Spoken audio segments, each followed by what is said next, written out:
Mae Canolfan Mileniwm Cymru yn llawer mwy nag adeilad prydferth. Fel elusen, fe geision ysbrydoli, creu a darparu cyfleoedd i bobl ifanc gwireddu eu potensial ac ehangu gorwelion.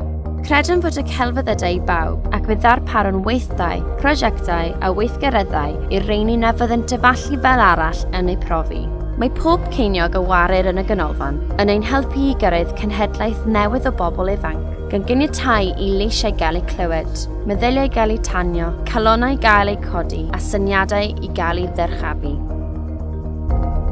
Cefnogwch ni drwy rhoddi arian yn ein blychau casglu, dod yn aelod o ddewyd, prynu tocyn i sioe, a hyd yn oed prynu coffi yn caffi.